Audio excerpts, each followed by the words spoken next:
Ini saya akan menjelaskan materi mengenai jurnal khusus perusahaan dagang. Yang pertama, pengertian dari jurnal khusus. Jurnal khusus adalah jurnal yang dirancang secara khusus untuk mencatat transaksi yang bersifat sama yang sering terjadi atau berulang-ulang dengan tujuan agar dapat bekerja secara efektif dan efisien. Jurnal khusus atau special journal yang biasa digunakan dalam akuntansi perusahaan dagang terdiri dari 4 macam. Yang pertama, jurnal khusus penerimaan kas.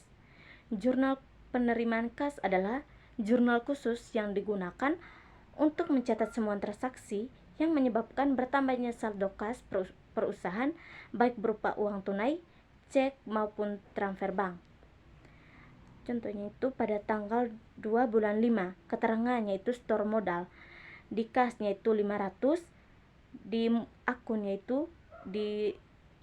akunnya itu modal, terus jumlahnya itu 500. Tanggal 10 bulan 5 itu toko mentari. Di kasnya itu 2 juta, di penjualannya itu 2 juta. Tanggal 14 bulan 5 itu toko mentari. Di kasnya itu 800, di penjualannya itu 800. Terus tanggal 15 bulan 5 itu toko Ria. Di kasnya itu 19.400.000, potong penjualannya itu 600, piutang dagangnya itu 20 juta. Lalu tanggal 18 bulan 5 itu toko Bintang. Di kasnya itu 14.700.000, potong penjualannya itu 300, piutang dagangnya itu 15 juta. Terus tanggal 21 bulan 5 itu keterangannya itu toko Bulan. Kasnya itu 1.500.000, di penjualannya itu 1.500.000.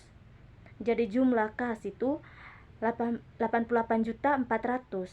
Potong penjualan yang jumlahnya itu 900, piutang dagangnya itu 35 juta, terus penjualannya itu 4.300.000. Berikut itu jurnal khusus pengeluaran kas.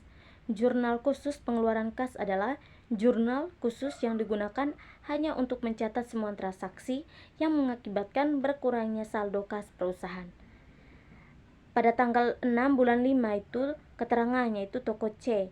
Pembeliannya itu 1.200.000, di kasnya itu 1.200.000. Tanggal 12 bulan 5 itu toko A.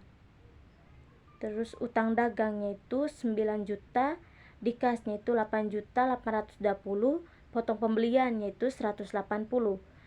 Tanggal 13 bulan 5 keterangannya itu toko A, pembeliannya itu 500, di kasnya itu 500.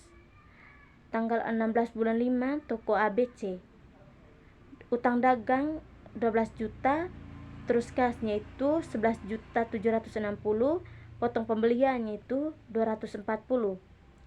Terus tanggal 20 bulan 5 itu keterangannya itu bayar gaji. Di serba-serbi akunnya itu biaya gaji, jumlahnya itu 500, di kasnya itu 500. Tanggal 25 bulan 5 biaya listrik. Di serba-serbi akunnya itu biaya listrik, terus jumlahnya itu 200, di kasnya itu 200. Terus jumlahnya itu jumlah pembelian itu 1.700.000, terus utang dagangnya itu 21 juta, terus di kasnya itu 22.980, terus potong pembeliannya itu 420. Yang berikut itu jurnal khusus pembelian. Jurnal pembelian adalah jurnal khusus yang digunakan untuk mencatat semua transaksi pembelian barang, baik barang dagang maupun aset lainnya secara kredit. Pada tanggal 3 bulan 5 keterangannya itu toko A, syaratnya itu 2/10 N/30. Pembelian atau utang dagangnya itu 10 juta. Tanggal 8 bulan 5 keterangannya itu toko ABC, syaratnya 2/10 N/30.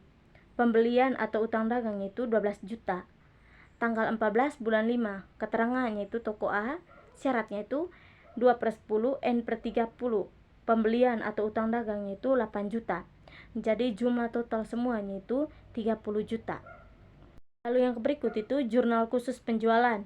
Jurnal penjualan adalah jurnal khusus yang digunakan hanya untuk mencatat transaksi penjualan barang dagang secara kredit. Pada tanggal 9 bulan 5 keterangannya itu toko Ria. Syaratnya itu 3/15 N/60. Pembelian atau utang dagang yaitu 20 juta. Tanggal 12 bulan 5. Keterangannya itu toko bintang. Syaratnya itu 2/10 N/30.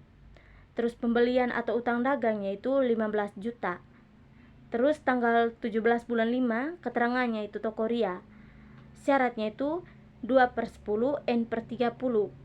Pembelian atau utang dagangnya itu 15 juta. Jumlahnya itu 50 juta. Yang berikut itu jurnal umum. Jurnal umum atau general journal. Jika jurnal khusus punya tugas spesifik, jurnal umum adalah jurnal yang mencatat transaksi-transaksi yang tidak rutin atau tidak punya tempat di jurnal khusus. Pada tanggal 4 bulan 5, akunnya itu utang dagang, terus di bagian debitnya itu 1 juta. Terus retro pembeliannya itu di bagian kreditnya itu 1 juta. Terus tanggal 11 bulan 5 itu akunnya itu retro penjualan. Di debitnya itu 50.000, di kas di bagian kreditnya itu 50.000. Terus yang terakhir itu transaksi. Tanggal 2 bulan 5 diterima penyetoran modal berupa uang tunai sebesar 50 juta. Pada tanggal 3 Mei dibeli barang dagang pada toko A seharga 10 juta. Syaratnya itu 2/10 N/30. Lalu yang berikut itu tanggal 4 Mei. Dikembalikan barang dagang pada toko A senilai 1 juta karena rusak. Terus yang berikut tanggal 6 Mei. Dibeli barang dagangan pada toko C seharga 1.200.000. Lalu yang berikut tanggal 8 Mei. Dibeli barang dagangan pada toko ABC seharga 12 juta, syaratnya 2/10 N/30. Yang berikut tanggal 9 bulan Mei. Dijual barang dagangan pada toko ria seharga 20 juta, syaratnya itu 3/15 N/60. Lalu yang berikut itu tanggal 10 Mei. Dijual barang dagangan pada toko Mentari seharga 2 juta. Lalu yang berikut tanggal 11 Mei. Diterima pengembalian barang dagang dari toko Mentari senilai 50.000 karena rusak. Lalu yang berikut tanggal 12 Mei. Dijual barang dagangan pada toko bintang seharga 15 juta. Syaratnya itu 2/10 N/30. Lalu yang berikut itu tanggal 13 Mei. Dibeli barang dagangan pada toko A seharga 500. Lalu yang berikut tanggal 14 Mei. Dibeli barang dagangan pada toko A seharga 18 juta. Syaratnya itu 2/10 N/30. Lalu yang berikut itu tanggal 14 Mei. Dijual barang dagangan pada toko Mentari seharga 800. Lalu yang berikut tanggal 15 Mei. Diterima pembayaran dari toko ria atas penjualan tanggal 9 Mei. Lalu yang berikut itu tanggal 16 Mei. Dibayar utang pada toko ABC atas pembelian tanggal 8 Mei. Lalu yang berikut tanggal 17 Mei. Dijual barang dagangan pada toko ria seharga 15 juta, syaratnya itu 2/10 N/30. Lalu yang berikut tanggal 18 Mei.